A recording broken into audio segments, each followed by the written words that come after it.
guys, Morgan here, recording another Magic Origins 8.4 for GatheringMagic.com. We have 6 people! Yay! Went from 4 to 6 people in the queue, and so it looks like we'll be getting started quite soon. I will see you then. Alright, let's see what kind of stuff we can get together here. Knightly Valor seems like a pretty good first pick. Jace's Sanctum is not even worth considering. Its 4 mana, it does very little. Erosis Champion is probably one of the only first pickable-ish red cards, or gold cards, but I think I just take the Knightly Valor here. Although, Erosis Champion and Infectious Bloodlust is a great combo. Yeah, Knightly Valor is just a very, very good card. So, I'm pretty happy to take it. Here, I could take the Foundry of the Consoles. I could take Fairy Miscreant if I want to go real deep real fast. I think I just take the Gearcrafter though. It's a fair rate for what it is, and it's a fairly useful card beyond that. This is a third pick Reave Soul. So I think I take that over my second choice, which would have been Subterranean Scout. And see where I go from there. I think I take one of these two cards. I'm not really interested in the Act of Treason or the Returned Centaur. I think I'd rather take the Ampyrn Tactician than the Auramancer this early.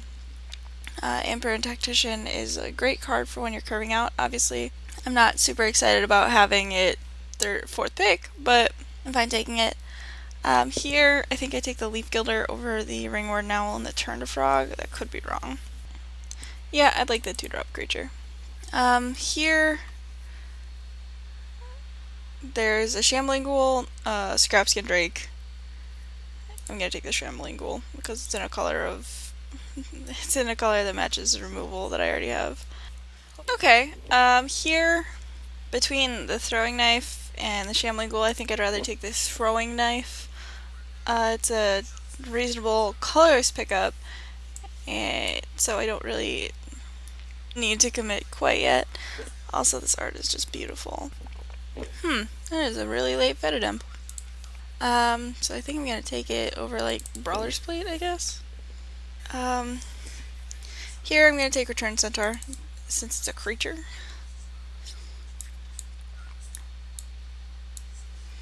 Undead Servant is a fun one. I'm pretty happy to have that. I'm gonna rather play that or a couple of these over a couple of Returned Centaurs any day, basically.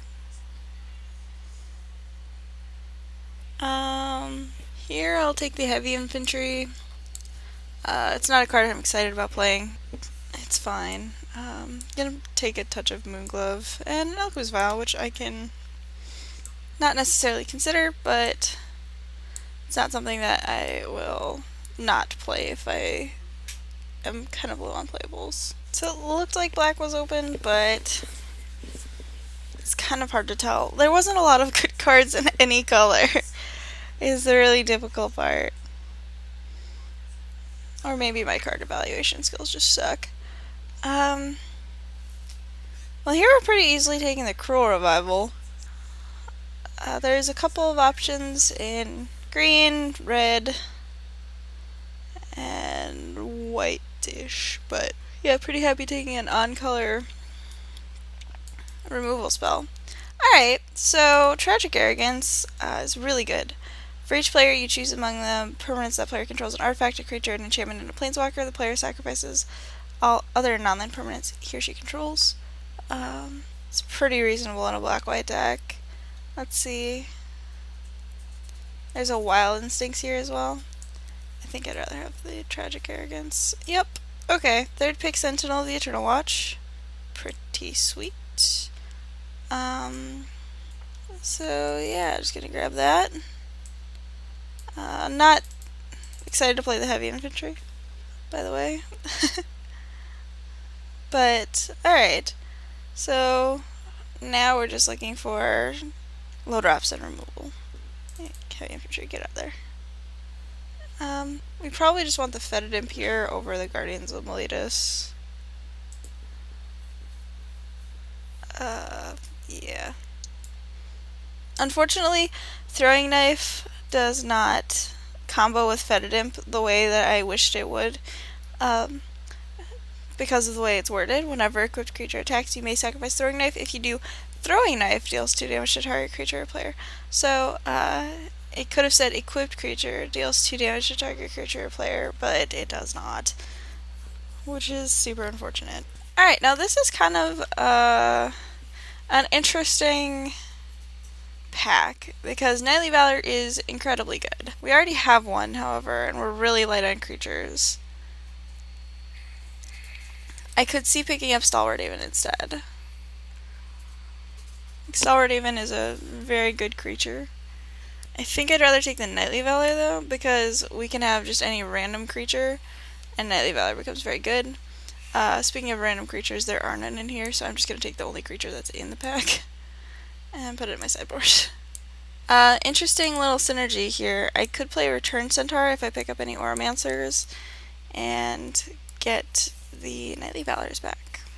Alright, here I'm going to pick up the Reave Bones pretty easily. We've got a lot of good top end, so Reave Bones will help us dig to that.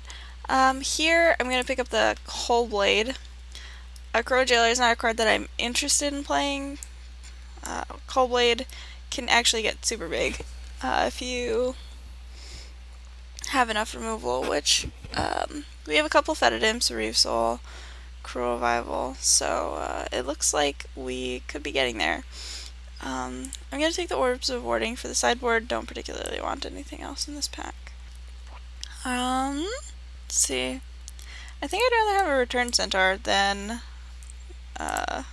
Guardians of Miletus. Evolving Wilds is a pretty nice pickup. Majoring Network is not nearly as good of a hate draft as Might of the Masses. I'm going to take the Akroan Jailer. It's not something that I would like to play, but it's something that I could play. Wow, okay.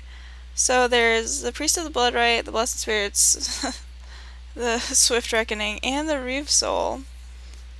I think I want the Priest still. It's still a bomb. Like, Blessed Spirits is really good though, so I could consider taking that. I could also see taking the Reave Soul. I think I just want the Priest though. Here it's between like Celestial Flare and Undead Servant. I'll take the Celestial Flare. That's a removal spell. Here there is an Unholy Hunger, Charging Griffin, Rinwing Mirror, Blood Curse Knight, and Rogue's Passage. Like, Rogue's Passage is pretty good. I think we just want the Blood Curse Knight though over like the Unholy Hunger. Like, it's really good with our Knightly Valors, so. And we need 3 drops in a bad way. Let's see. There's a Rabid Bloodsucker. There's a Mighty Leap. There's an Enlightened Aesthetic, which I'm not particularly fond of the idea of main decking, but I think I'm gonna take it, given, you know, it's a 2-drop. Alright, so Consecrated by Blood and Undead Servant are both options here.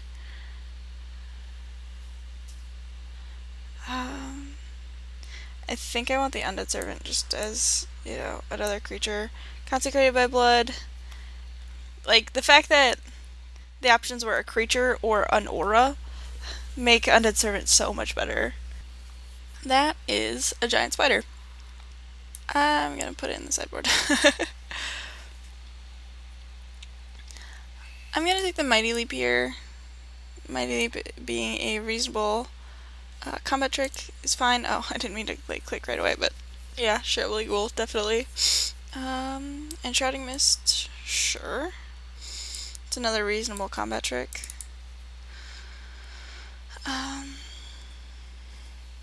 we have a lot of bombs in this deck, actually. Do we have enough bombs to play Dark Petition? Probably not. I'm gonna take it anyway, but probably not. I'm gonna cut this Alchemist Vial.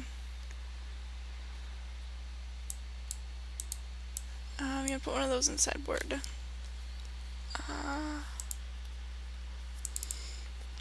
I'm not super enthralled with the idea of playing Rabid Bloodsucker.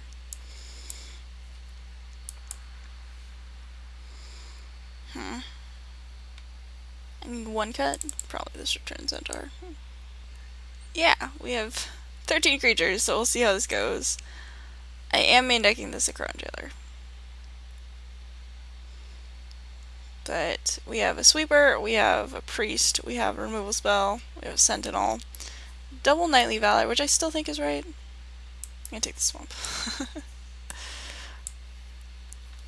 So hopefully our high bomb density will get us there.